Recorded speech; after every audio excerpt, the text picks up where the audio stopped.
बिस्मिल्लाहिर्रहमानिर्रहीम। अस्सलाम वालेकुम स्टूडेंट्स आपको आज के इस वीडियो सेशन में खुशामदीद।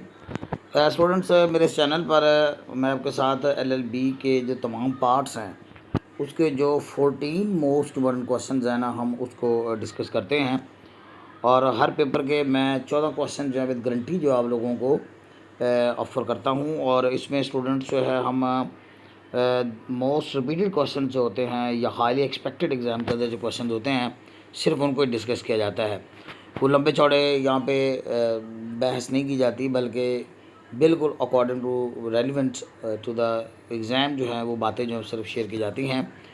और सबसे बड़ी जो स्पेशलिटी है फीचर आपको अगर बताता चलूँ इन वीडियो लेक्चर्स का, तो ये है कि ये बहुत ही ईजी ज़बान के अंदर जो वो डिस्कस किए जाते हैं। और तमाम के तमाम क्वेश्चंस जो एग्ज़ाम में जिस अंदाज से पुट किए जाते हैं उनमें से मोस्ट ऑफ द क्वेश्चन जो है रिपीटेड क्वेश्चन जो है वो भी आपके साथ शेयर किए जाते हैं।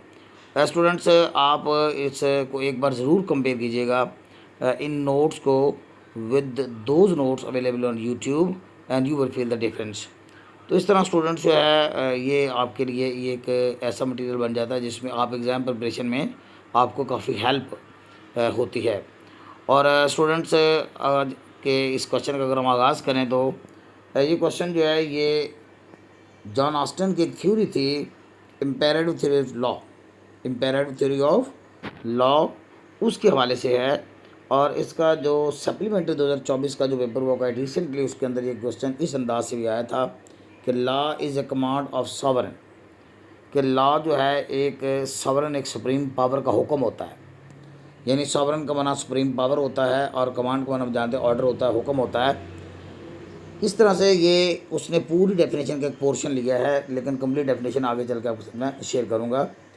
और इसके अलावा ये क्वेश्चन आपको इस अंदाज से आ सकता है कि इम्पेरेटिव थ्योरी ऑफ लॉ बयान कीजिए या जस्टिनियन थ्योरी, यानी ये जो कि जॉन ऑस्टन की थ्योरी है तो इस तरह से जस्टिनियन थ्योरी बन जाती है ऑफ लॉ की।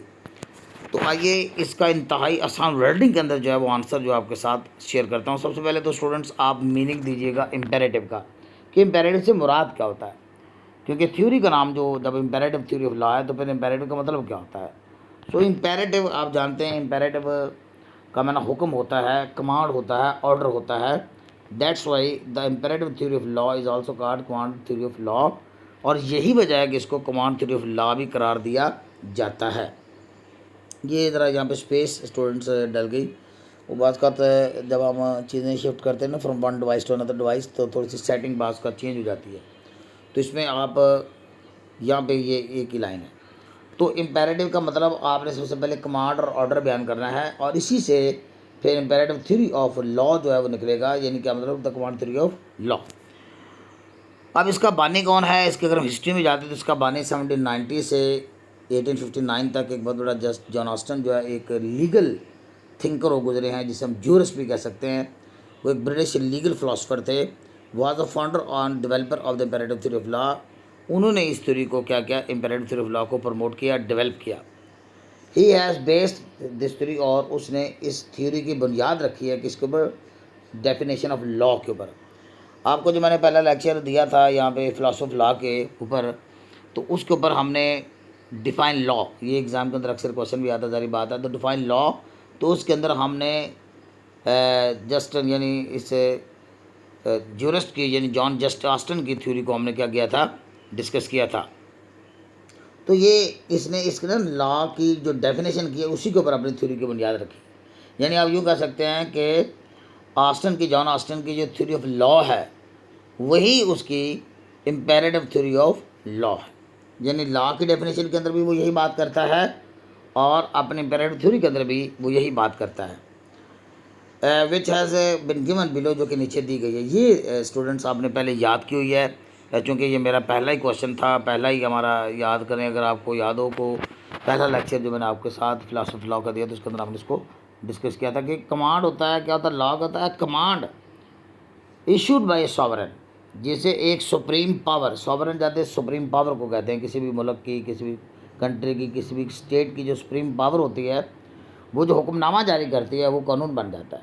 और साथ उसके अंदर दो बातें और भी थी कि सिर्फ एक सुप्रीम पावर की तरफ से जारी किया गया ऑर्डर ही लॉ नहीं होता, बल्कि क्या होता है, backed by the threat of sanction, और जिसके पीछे जिसे सहूलत हासिल होती है जिसे बैकअप हासिल होता है, जिसे मदद हासिल होती है, जिसे सपोर्ट हासिल होती है, इस खतरे की कि उसके ऊपर पाबंदी लगा दी जाएगी, जो बंदा जो है उसको सज़ा दी जाएगी, उसको पेनल्टी की जाएगी। सैंक्शन का माना आप जानते हैं, सज़ा होता है, पाबंदी होता है, जुर्माना होता है, फ़ाइन होता है, पेनल्टी होता है, बैन हो सकता है, और उसके पीछे उसका ख़तरा यानी उसका थ्रेट लटक रहा हो पब्लिक के ऊपर, एंड इन्फोर्स बाय स्टेट, और उसे रियासत जो वो क्या करे, इन्फोर्स करे, लागू करे, नाफज करे। तो ये तीन बड़ी बातें इसके अंदर हमें नज़र आती हैं कि एक तो ये सावरन का यानी सुप्रीम पावर का कमांड होता है, दूसरा इसको किसकी सैंक्शंस की यानी इसकी सपोर्ट हासिल होती है, यानी सैंक्शंस की, पाबंदी की, जुर्माने की, सज़ा की, पेनल्टी की सपोर्ट हासिल होती है। बैकअप वो चीज़ पड़ी होती है, जो नहीं करेगा उसको इस तरह कानून के कटहरे में लाया जाएगा, पकड़ा जाएगा, जुर्माना किया जाएगा, सज़ा दी जाएगी, और उसे स्टेट क्या करती है, इन्फोर्स करती है। तो ये डेफिनेशन पहले भी हमने तफसील के साथ डिस्कस की हुई है, इसकी थोड़ी सी एक्सप्लेनेशन देख लेते हैं।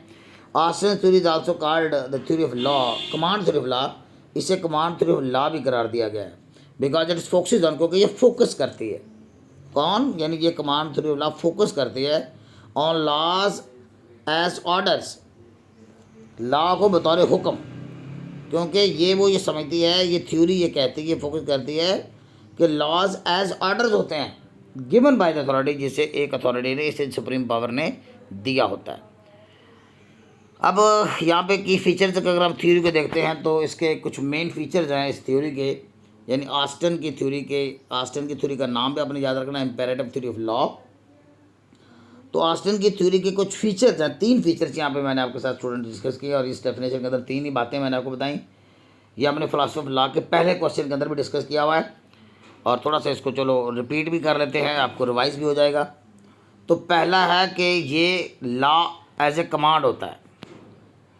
ऑस्टन बिलीव्ड, ऑस्टन इस बात को यकीन की हद तक कहता था, बिलीव्ड यकीन की हद तक कहना, दैट लॉज और कमांड्स के लॉज हुक्म होते हैं, ऑर्डर्स होते हैं, गिवन बाय सुपीरियर, जिसे कोई सुप्रीम पावर देती है, सॉवरन पावर देती है।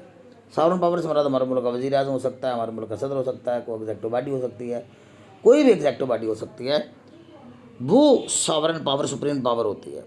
टू इन्फीरियर्स, यानी कि इनको नीचे वालों, यानी अपने से नीचे वाले जितने लोग हैं, पब्लिक है, अवाम है, दीज कमांड्स, जो कमांड्स है, मस्ट बी ओबेड, इनको ओबे करना पड़ता है, इसे ओबे करना चाहिए। क्यों? To maintain order in society, ताकि माशरे के अंदर एक सिस्टम, एक निज़ाम, एक ऑर्डर बने।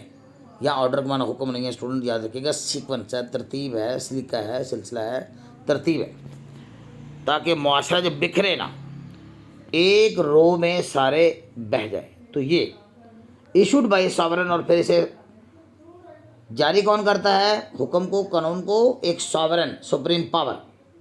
आज सॉवरन कौन होता है, मैंने आपको बता दिया सादा लफ्ज़ों में, लेकिन चलो आपको बता देते हैं कि इंग्लिश में आप कैसे लिखेंगे। क्या सॉवरन इज अ पर्सन है कि सॉवरन वो शख्स होता है या ग्रुप होता है, या लोगों का, या सुप्रीम पावर रखने वालों का गैंग ग्रुप हो सकता है, that has the ultimate power, जिनके पास अल्टीमेट पावर होती है, एब्सोल्यूट पावर होती है, पूरी ताकत होती है इन सोसाइटी के माशरे में। The sovereign is not accountable to, और ये जो सॉवरन होता है ये किसी का हमने जवाब दे भी नहीं होता, and the majority of the people obey that command order, उसके हुक्म को मानते हैं। ये ज़रा थोड़ी सी मैंने पुराने सेंस में बात कर दी कि जब किंग होते थे, बादशाह होते थे, प्रिंस होते थे, प्रिंसेसेस होते थे, तो वो they were not accountable to anyone, लेकिन आज के दौर में थोड़ा सा इसमें फ़र्क भी है। तो आम तौर पर वो क्या होते हैं, अकाउंटेबिलिटी उनकी नहीं होती, लेकिन अब तो खैर मॉडर्न अगर हम सेंस में देखते हैं, थोड़ी बहुत अकाउंटेबिलिटी भी उनकी होती, वो भी जवाबदेह होते हैं। बैक बाय सैंक्शन, और सैंक्शंस को बैकअप पे अगर लाया जाए, इसकी बैक पे सैंक्शन होती हैं, सजाएँ होती हैं। The third feature of the Austinian theory is that this is that ये स्टूडेंट्स इज इट नहीं, इट इज़ है, ये क्वेश्चन वर्ड में लिखा गया, आपने इट पहले ले लेना है। इट इज़ बैक्ड और सपोर्टेड बाय सैंक्शंस और पनिशमेंट्स, किसको, सजाओं की बैकअप किसकी, यानी इस कमांड या हुक्म के बैकअप पे कौन होती है, सजाएँ खड़ी होती हैं, आपके ऊपर जुर्माने लटक रहे होते हैं। If a person does not follow the law, अगर एक शख्स कानून को फॉलो नहीं करता, ही और शी विल फेस पनिशमेंट, तो वो जारी बात है उसके नताइज भुगतेगा, उसके कॉन्सिक्वेंसेस को भुगतेगा, उसकी सजाएँ को भुगतेगा। These punishment ensure that people obey laws, और ये पनिशमेंट इंश्योर करती हैं कि लोग जब लॉज को क्या करते हैं, ओबे करते हैं, ओबे करें। इन्हें सजाएँ दरअसल ना कवानीन की पासदारी को यकीनी बनाती हैं। एंड श्योर का मना यकीनी बनाना होता है, श्योरिटी देना होता है, दैट पीपल ओबे लॉज। अब हम एक एग्जांपल देते हैं, जैसे आप एग्जांपल देखिए, फ़र्ज़ करके हुकूमत एक कानून पास कर देती है और वो कानून ये कहता है कि every citizen must pay taxes का शख्स को टैक्स पे करना है। अब ये सॉवरन की तरफ से, एक सुप्रीम पावर की तरफ से कमांड आ गया है पब्लिक के लिए, आवाम के लिए, और फिर स्टेट ने नाफज कर दिया है। अगर वो नहीं करती है तो दे विल बी फाइंड और जेल, तो या फिर उन्हें फ़ाइन किया जाएगा और या फिर उन्हें जेल भेजा जाएगा। इस तरह अगर एक कानून बन जाता है, एक सुप्रीम पावर ये कानून जारी कर देती है कि चोरी आप नहीं करोगे, अगर आप चोरी करोगे तो आपको 3 साल की सज़ा दी जाएगी, तो ये एक कानून बन जाएगा। तो इस तरह से उसे सपोर्ट किसकी हासिल हो गई? 3 साल सज़ा की सपोर्ट हासिल हो गई, सैंक्शन हासिल हो गई, सैंक्शन की सूरत में। है द गवर्नमेंट, यानी यहाँ पे इस एग्जाम्पल की बात करते हैं तो यहाँ पे सॉवरेन यानी supreme power commands the citizens यानी इन्फीरियर्स को, जो नीचे वाले लोग हैं, टू पे टैक्सेस, को टैक्सेस पे करे। इफ समवन रिफ्यूज, अगर कोई रिफ्यूज़ करता है, दे फेस पनिशमेंट या सैंक्शन, तो वो सैंक्शन की सूरत में पनिशमेंट या जुर्माना उसे फेस करना पड़ता है। अब ये जो थ्योरी थी, ऑस्टिन की जो थ्योरी थी, जिसके अंदर हमने ये 3 बातें पढ़ी हैं कि ये एक कमांड होता है जिसे सॉवरेन पावर जारी करती है पब्लिक के लिए, आवाम के लिए, और उसको सपोर्ट हासिल होती है सैंक्शंस की, और उसे स्टेट उसे क्या करती है? प्रोमलगेट करती है, इम्प्लीमेंट करती है। इस थ्योरी के ऊपर अगर हम थोड़ा सा क्रिटिकल एनालिसिस करें, इसके ऊपर इसकी तनकीद करें, तो उसके ऊपर तनकीद भी हुई, और सबसे बड़ा इसका जो नाकद था, तनकीद करने वाला था, वो जॉन सैलमन था। Although the imperative theory of law was very impressive, अगर ये थ्योरी बड़ी इंप्रेसिव थी, बड़ी मुतासरकुन थी, and it puts much influence, इसने बहुत असर डाला। Yet many scholars and jurist criticise, लेकर बहुत से स्कॉलर्स ने, उलमा ने और ज्यूरिस्ट ने, थिंकर्स ने, ज्यूरिस्ट ने, लीगल जो थिंकर होते हैं, criticise the imperative theory. The main jurist to criticise the Justinian theory, जिसने ऑस्टेनियन थ्योरी को, यानी ऑस्टन के थ्योरी ऑफ इम्पेरेटिव लॉ की थ्योरी को निशाना तनकीद बनाया, वो जॉन सैलमन थे। द ज्यूरिस्ट रेस्ड, और ज्यूरिस्ट ने ऑब्जेक्शन, ये मदरजा झेल ऑब्जेक्शन जो रेस की है, फॉलोइंग को तो मदरजा झेल ऑब्जेक्शन का एतराज़ात, तो मदरजा झेल एतराज़ात रेस किए, उठाए on the imperative theory of law पे। आइए हम उनके करके देखते हैं। पहला जो ऑब्जेक्शन ये उठाया कि वो मॉडर्न डेमोक्रेसीज़ के ऊपर ये इम्प्लीमेंट नहीं होता है, क्योंकि ऊपर मैंने आपको ये कहा था कि ये एक इम्पेरेटिव थ्योरी ऑफ लॉ के अंदर मुझे पढ़ा था कि ये एक सॉवरन की तरफ से, सुप्रीम पावर की तरफ से दिया गया एक कमांड होता है। तो ये पहले वक्तों में बादशाहते होते थे, किंग्स होते थे, जो कि अकाउंटेबल नहीं होते थे, जवाबदेह नहीं होते थे, उसके ऊपर तो ये बड़े भरपूर तरीके से ये थ्योरी अप्लाई होती थी। लेकिन आज के दौर में देखें, जब मॉडर्न डेमोक्रेसीज़ की बात करते हैं, जदीद जमहूरियतों की बात करते हैं, तो उसके अंदर इसका एप्लीकेबिलिटी कम बनती है। The first objection is that, पहला ऑब्जेक्शन ये कि it is not applicable to modern democracies के, मॉडर्न डेमोक्रेसी के ऊपर ये एप्लीकेबल नहीं है। इन मॉडर्न डेमोक्रेटिक कंट्रीज़ में power is divided among different institutions, क्योंकि यहाँ पे तो अब पावर डिवाइड होगी ना। अमेरिका के अंदर देखते हैं हम, एग्जेक्टिव है, फिर आगे अदलिया है यानी जुडिशरी है, फिर पार्लियामेंट है। तो ये जो है मुकर्ररा है, हम जानते हैं, जैसे कानून पाकिस्तान के अंदर भी आप जानते हैं यही है, यानी यहाँ पे इंतज़ामिया है, यहाँ पे मुकर्ररा है और यहाँ पे अदलिया है। यानी ये इन तीनों सेक्शंस में, तीनों चीज़ों में, तीनों शोबाजात में पावर स्टॉप डिवाइड हो जाती है। तो ये अब ये इस लिहाज से ये थ्योरी जो है थोड़ी सी क्या होगी, नामुकम्मल सी नज़र आती है। तो अब तो पावर डिवाइड हो जाती है ना, एग्जेक्टिव बॉडी में, और इस तरह पार्लियामेंट में, और इस तरह जुडिशरी में। तो इस तरह जो है ना, ये अब तो पावर डिवाइड हो जाती है। No single sovereign controls anything, और कोई सिंगल सॉवरन जो है यानी मुतलकानान हुक्मरान या सुप्रीम पावर जो है वो हर चीज़ कंट्रोल नहीं अब कर रहा। अब सारी चीज़ें हमारे मुल्क के वज़ीर शहबाज शरीफ के पास भी नहीं है। सारी बात है कि पार्लियामेंट के पास इख्तियार अपनी जगह है, फिर जुडिशरी के पास जो है, अदलिया जिसे अदालतें कहते हैं, उसके पास इख्तियार अपनी जगह है।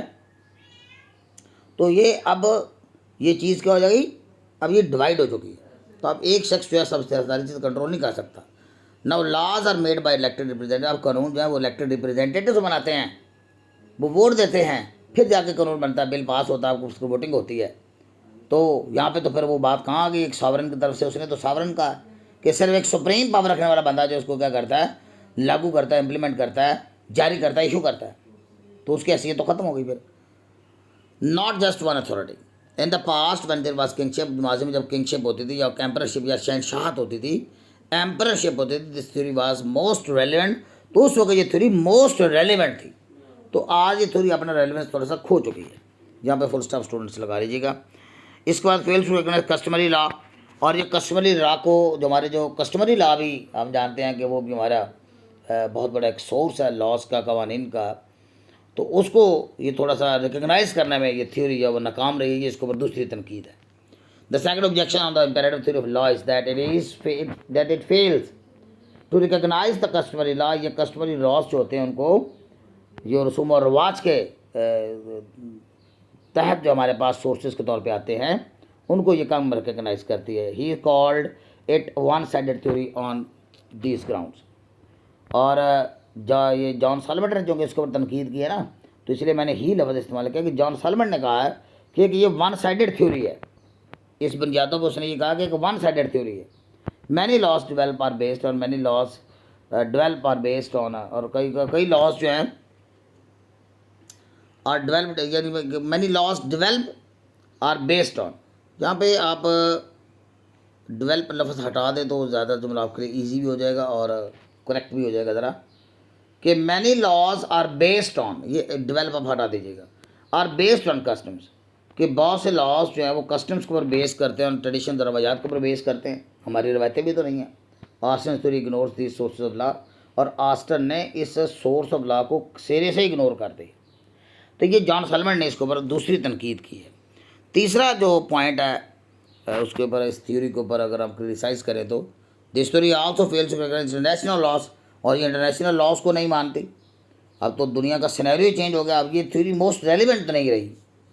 विच are not backed by a single sovereign, जिसे अब एक सॉवरेन जो है वो बैकअप नहीं करती, बल्कि उसे हम जानते हैं but year followed by countries, बल्कि उसे इंटरनेशनल लॉस जो होते हैं उसको तो पूरे मुमालिक जो क्या करते हैं, फॉलो करते हैं।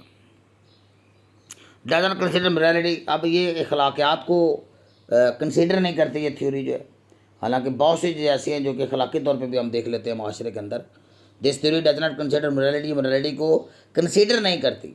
सम laws are based on moral values, क्योंकि कुछ कवानीन तो बेस्ड ऑन मॉरल वैल्यूज होते हैं। जैसे कि आपको मैंने नेचुरल लॉ थ्योरी का लेक्चर पहला दिया हुआ, उसमें नेचुरली जो है वो चीज़ें होती हैं जो इंसान जो है वो उसको अपने ज़मीर के बेस पे अच्छा और बुरा कहता है। But Austin ignores morality in this definition of law. Moral ethical और मॉरल अखलाकी जो laws are followed without any sovereign command. आप अखलाकी कवानीन तो हम वैसे ही फॉलो करते हैं नेचुरल लॉ थ्योरी के तहत, आपको जैसे मैंने बताया था, तो सॉवरेन कमांड की तो उसके लिए ज़रूरत ही नहीं है। अखलाकी तौर पे आप जैसे आपके सामने मैंने आपको 12 ही एग्जांपल दी कि अगर एक्सीडेंट हो जाता है तो अगर लोग उस शख्स की तरफ, वो जो ज़ख्मी हुआ है या गिरा है, हिट हुआ है, उसकी तरफ अगर वो दौड़ते हैं तो लॉ तो उन्हें कमांड नहीं करता, तो वो तो एथिकली और अखलाकी तौर पे वो खुद से अपने ज़मीर के बलबूते पे उसको उस एक्शन को करने के लिए दौड़ते हैं, क्योंकि उनके ये मन से, उनके दिल से एक चीज़ उठती है। तो ऑस्टन ने तो सिर्फ ये कहा है कि backed up by sanction and issued by a sovereign, a supreme power. तो सुप्रीम पावर तो हमें उस वक्त नहीं कहते कि जाओ इसको जाके पकड़ो। तो without any sovereign command, for example giving respect to someone, किसी को इज्जत देते हैं, जो sovereign is not a sovereign command. आप किसी को इज्जत देना, ये कोई सॉवरेन कमांड तो नहीं हुआ। वी गिव रिस्पेक्ट है, ये स्टूडेंट सिलेबस रिस्पेक्ट है। मैं जब आपको नोट्स फ्राहम करूँगा तो ये दो मैं मिस्टेक्स देख लूँगा, और अगर रह जाए अगर किसी वजह से तो आप स्टूडेंट इसको लफ्ज़ को रिस्पेक्ट कर लीजिएगा। वो गिव रिस्पेक्ट होता है तब दूसरों को रिस्पेक्ट देते हैं विदाउट एनी सॉवरेन कमांड। अब किसी को इज्जत देना उसमें कोई सॉवरेन कमांड तो नहीं है। सिमिलरली लॉज अगेंस्ट डिस्क्रिमिनेशन, इस तरह जो इम्तियाज़ात होते हैं आप डिस्क्रिमिनेट करते हैं, और often based on moral principles. तो डिस्क्रिमिनेशन करना जो है वो यानी जो डिस्क्रिमिनेशन के ख़िलाफ़ है। डिस्क्रिमिनेशन आप जानते हैं ना, फ़र्क करना अमीर गरीब में, काले गोरे में, ये जो डिस्क्रिमिनेशन होती है। और often based on moral principle, moral principle पे बेस करते हैं, नॉट जस्ट कमांड्स के ऊपर बेस नहीं करते। इनकम्प्लीट थ्योरी है इस लिहाज से। John Salmond also raised objection, John Salmond ने एक ऑब्जेक्शन ये भी रेज किया by calling it an incomplete theory, ये थ्योरी नामुकम्मल है। किस लिहाज से? अकॉर्डिंग टू सॉल्वेट के मुताबिक Austin has discussed only one aspect, कि उसने सिर्फ एक एस्पेक्ट कमांड को ही देखा है, यानी उसने एक पहलू कमांड को देखा है। There are some other laws, कुछ और भी कवानीन में जो बस फ्रीडम में आज़ादी देते हैं, एंड लिबर्टी और राइट्स देते हैं। जैसे आज के दौर में हम जानते हैं अब तो फ्रीडम ऑफ स्पीच बन गया है, आपको बोलने की आज़ादी है। राइट टू वोट है, आपको वोट देने का हक हासिल हो गया है। राइट टू कंटेस्ट इलेक्शन, आपको इलेक्शन लड़ने का हक हासिल हो गया। तो इस लिहाज से ये डेफिनेशन या उसकी जो थ्योरी है ऑस्टन की, इस लिहाज से थोड़ी सी महदूद हो गई है, नामुकम्मल है। Not all loss have sanctions, और तमाम कवानीन की सजाएँ नहीं होती हैं। सम लॉस गाइड बिहेवियर, कुछ कानून ऐसे होते हैं जो सिर्फ बिहेवियर को गाइड करते हैं, but do not impose punishment, लेकिन उसके ऊपर सैंक्शंस यानी सजाएँ नहीं होती। फॉर एग्जांपल कॉन्स्टिट्यूशनल लॉस, जो हमारे जो कॉन्स्टिट्यूशन लॉज होते हैं, सेट रूल्स फॉर गवर्नेंस, वो हुकूमत के लिए एक राह हमवार करके बताते हैं कि हुकूमत ऐसे करनी है। वो एक वे बता रहे होते हैं, एक बिहेवियर गाइड कर रहे होते हैं कि हुकूमत इस तरह बनानी है, हुकूमत इस तरह चलानी है, इस तरह हुकूमत साजी करनी है। But do not always have direct penalties, लेकिन उसकी कोई डायरेक्ट पेनल्टीज भी नहीं होती कि अगर आप इस तरह नहीं करेंगे तो उसकी पेनल्टीज तो बहरहाल नहीं है, ताहम उसके ऊपर ऑब्जेक्शन रेज किए जा सकते हैं। तो तमाम कवानीन जो हैं वो, क्योंकि वो तो सैंक्शंस की बात करता है ना, पेनल्टीज़ की बात करता है कि हर कमांड जो है उसके पीछे सज़ा है, ये ऑस्टन ने कहा था। लेकिन हम ये कह रहे हैं, जॉन सॉल्वेंट ये कह रहा है, ये ऑब्जेक्शन रेज कर रहा है कि हर कमांड के पीछे सैंक्शन यानी पेनल्टी सज़ा नहीं है। इसलिए से ये लिमिटेड थ्योरी, ये मैंने लगभग ये हेडिंग सेम से बन रही हैं, लेकिन ज़रा आप नोट कर लीजिएगा कि ये limited theory, some jurist raise objection on the embedded theory of law by saying that, उन्होंने ये कह के इसको कहा कि ये लिमिटेड थ्योरी है। A sovereign himself obeys the laws, क्योंकि एक सॉवरन जो खुद भी तो एक हुक्म को क्या करता है, पालता है। तो इस तरह जो है एक सॉवरन खुद भी तो ओबे करता है। He is nothing without law, वो भी कानून के बगैर कुछ नहीं है। He himself is bound by those laws, और उसे भी कुछ कवानीन को हैं वो उसके ऊपर बाउंड हैं, जो लागू हैं, और वो भी बना हुआ है उस कानून, उसके हाथ बन जाते हैं वह चीज़ जो वो जारी करता है।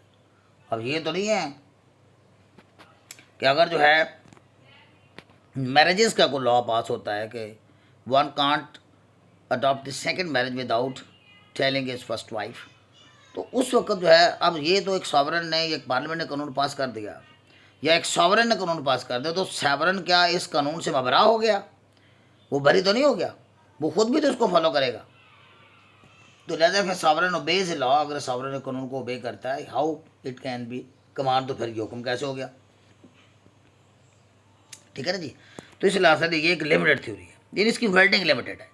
कहा तो बहुत कुछ है ऑस्टन ने, और क्या कमाल की थ्योरी दी है, लेकिन बहरहाल फिर भी इसका बहुत बड़ा मुकाम है इस थ्योरी का, अगर जिसके ऊपर हमने कुछ ऑब्जेक्शंस भी रेज किए हैं। आइए इसके अब हम फाइनल कमेंट्स को देख लेते हैं, और फाइनल कमेंट्स के लिए स्टूडेंट्स हमेशा मैं कहता हूँ कि आप ये सेंटेंस जो इस्तेमाल क्या करें, on the basis of above discussion, दर्जा वाला गुफ्तगू की बुनियाद पर, we can conclude by saying that, हम ये कहकर नतीजा निकाल सकते हैं, just Austin's imperative theory of law was ground breaking, ये एक ग्राउंड ब्रेकिंग थ्योरी थी, एक आइडिया था लीगल फिलासफी, एक लीगल फिलासफी में, यानी कानूनी फलसफे के तौर पर अगर हम इसे देखें तो।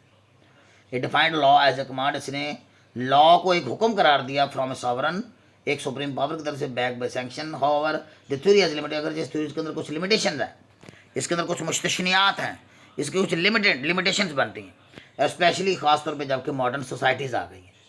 तो उस दौर के हिसाब से ये मोस्ट रेलिवेंट थ्योरी थी। आज के लिहाज से ये मोस्ट रेलिवेंट थ्योरी नहीं रही। Where law making is more complex, क्योंकि अब लॉ मेकिंग बहुत ज़्यादा कम्प्लेक्स चीज़ हो गई है। Today laws are shaped by customs, और आज कानून को सिर्फ पार्लियामेंट नहीं बनाते, बल्कि कस्टम्स के थ्रू भी हम जानते हैं कि कस्टमरी लॉज में हमारे पास हैं, मोरालिटी अखलाक़ात के थ्रू भी लॉ बनते हैं, एंड डेमोक्रेसी और जमहूरियत को मद्देनजर रखते हुए भी लॉ बनते हैं, नॉट जस्ट बाई कमांड। सिर्फ कमांड्स को जहन में नहीं रखा जाता, यानी आज के दौर में सिर्फ कमांड्स को ही नहीं रखा जाता जहन में, बल्कि कस्टम्स को, मोरालिटी को, डेमोक्रेसी को भी मद्देनजर रखा जाता है। तो इस लिहाज से ये थ्योरी खामियों वाली ज़रूर थी, लेकिन इसके बावजूद despite its flaws, Austin's work remains important foundation in legal studies. तमाम लीगल स्टडीज़ के अंदर ये एक इंपॉर्टेंट एक बेस के तौर पे से हमेशा याद रखा जाता है और रखा जाएगा। होपफुली स्टूडेंट्स के ये इजी वेटिंग में लिखा गया मटेरियल आपके लिए एग्ज़ाम में हेल्पफुल साबित होगा। स्टूडेंट्स, आप किसी भी किस्म की क्वेरी है, गिवन नंबर पे आप रब्ता कर सकते हैं, आपको फ्री ऑफ कॉस्ट जो गाइडेंस फराहम की जाएगी थ्योरी से मतलब। मिलते हैं स्टूडेंट्स नेक्स्ट वीडियो में। अल्लाह हाफ़िज़।